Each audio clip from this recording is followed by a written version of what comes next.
কি করছো? তোমাদের সামনে আমি আজকে নিয়ে এসেছি খিচুড়ি। তো আমি খিচুড়ি রান্না করছি গোবিন্দভোগ চাল আর সোনা মুগ ডাল দিয়ে। তাহলে প্রথম কি করেছি, সোনা মুগ ডালটাকে আমি এখানে খিচুড়ি করেছি। এখানে খিচুড়ি করেছি ভর্তি 4 জন খুব পেট ভরে খেতে পারবে। 4 জনের জন্য আমি কি করেছি, আমার মাপে আর কি, এরকম মুগ আমার মুগ দিয়ে দিয়ে 6 মুঠ মুগ ডাল নিয়েছি আর 6 মুঠ গোবিন্দভোগ চাল নিয়েছি, 2 মুঠ 2 মুঠ করে। তো গোবিন্দভোগ না, মুগ ডালটাকে কি করেছি, খালি কড়াইয়ের মধ্যে এরকম করে একটু ভেজে নিয়েছি, খালি কড়াইয়ের মধ্যে তেলে নিয়েছি। তাহলে কি হয়েছে, গন্ধ বেড়ে হয়েছে সুন্দর, তখন নামিয়ে নিয়েছি। তারপর একসঙ্গে ডালের চালে ভালো করে ধুয়ে আমি কুকারে করেছি, তারপরে একসঙ্গে দিয়ে দিয়েছি। তারপর বেশি করে জল দিয়ে দিয়েছি কুকারে, দিয়ে এক কুকার জল দিয়েছি। তার সঙ্গে আমি 3-4টে আলু দিয়েছি এরকম টুম করে, আর কুমড়ো দিয়েছি, আর কাঁচা লঙ্কা, হলুদ, নুন দিয়ে বসিয়ে সিটি দিয়ে নামিয়ে নিয়েছি। তোমরা যদি হাঁড়িতে করো তাহলে ডালটাকে আগে সেদ্ধ করবে। ডালটা যখন সেদ্ধ হয়ে যাবে, হাঁড়িতে যদি করো, ডালটা সেদ্ধ হয়ে গেলে তারপর চালটা দেবে। আর তখন কি করে, চালটা যখন দেবে, ডালটা সেদ্ধ হবে, তখন যা যা সবজি টবজি দেওয়ার, লঙ্কা টঙ্কা দেওয়া তখন দিয়ে দেবে। তাহলে ডালের চাল একসঙ্গে সেদ্ধ হলো। আর কুকারে বলে একসঙ্গে দিয়ে দেবে, বুঝতে পেরেছো? আর নুন হলুদ টলুদ তখনই দিয়ে দেবে, সেদ্ধ হয়ে গেল।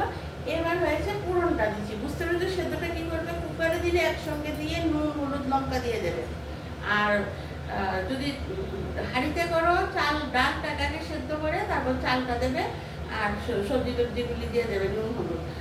আর ডালটাকে কিন্তু খালি কড়াইয়ে, তেল দেবে না, খালি কড়াইয়ে ডালটাকে যখন সুন্দর একটা ডালের গন্ধ বেরোবে তখন নামিয়ে নেবে। এবার দেখো, কড়াইয়ে আমি তেল দিয়েছি, দিয়ে তেলে করো, সাদা তেল দাও, লাল তেল দাও। এখন দেখো, তেজপাতা দেবো, আর শুকনো লঙ্কা দিচ্ছি 5-6টা, পুরনটা দিচ্ছি। হ্যাঁ, এখানে দিয়েছি এইটুকু আদা, গ্রেট করে দিয়েছি এইটুকু আদা, আর বড় চামচে 2 চামচ জিরের গুঁড়ো, আর কিছু না, আদা আর জিরের গুঁড়ো। আদাটা ঠিক এইটুকু পরিমাণ দিয়েছি। ইচ্ছা হলে শিলনোড়াতে বেটে দিতে পারো বা মিক্সিতে করতে পারো, আমি এরকম গ্রেট করে দিয়েছি। আর এখানে আমি 5 ফোড়ন দেবো, খিচুড়িটাতে আমি 5 ফোড়ন দেবো। তো 5 ফোড়ন দিয়ে দিলাম।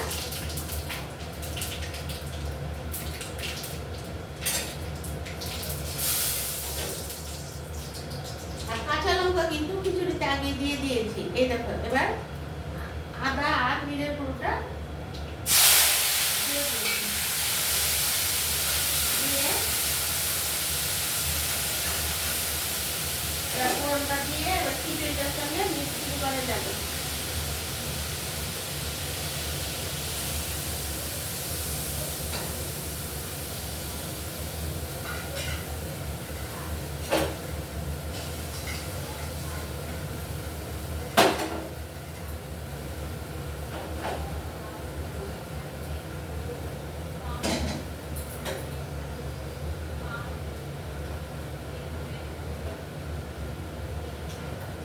বন্ধুরা, এবার খিচুড়িটার সঙ্গে পুরনটা মিক্সিং করে দিয়েছি। হ্যাঁ, আর এখানে আমি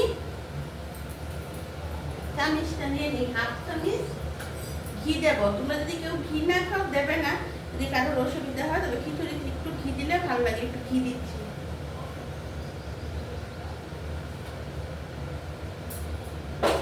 আমার খিচুড়ি মোটামুটি হয়ে যাচ্ছে। এখন বুঝেছো তো ফোড়নটা কিভাবে দিয়েছি, শুকনো লঙ্কা, তেজপাতা, 5 ফোড়ন, আর জিরে আর আদা, আর কিছু না। এখন আমি তোমাদেরকে খিচুড়িটা নামিয়ে দেখাচ্ছি। খিচুড়িটা আমার হয়ে গেছে, দেখবে। আর পরিমাণটা বুঝেছো তো, এখানে 3-4 জন পেট করে খেতে পারবে। আমি আমার মুঠ দিয়ে 6 মুঠ চাল, গোবিন্দভোগ 6 মুঠ ডাল দিয়েছি। আচ্ছা বন্ধুরা, তোমরা আমার সব প্রোগ্রামগুলো দেখছো তো? দুপুরে আমি লাঞ্চে আসছি, বিকেলে চায়ের আড্ডায় আসছি, আবার প্রিপারেশন দিচ্ছি। তোমরা এগুলো সব দেখবে আর আমাকে একটু সাবস্ক্রাইব করে দেবে আর কমেন্ট করবে, ঠিক আছে বন্ধুরা? এখন আমার খিচুড়ি হয়ে গেছে, তোমাদেরকে আমি দেখিয়ে দিচ্ছি। এই দেখো বন্ধুরা, দেখেছো আমার গরম গরম খিচুড়ি হয়ে গেছে। আর এটা তুমি বেগুনি বলো, ডিমের অমলেট বলো, আলু ভাজা বলো, সব কিছুর সঙ্গে বা সবজি বলো, বাঁধাকপি তরকারি বলো, তুমি যা কিছুর সঙ্গে খাও অসাধারণ লাগবে। তাহলে বন্ধুরা এখন রাখি, টাটা, বাই বাই, সবাই ভালো থেকো।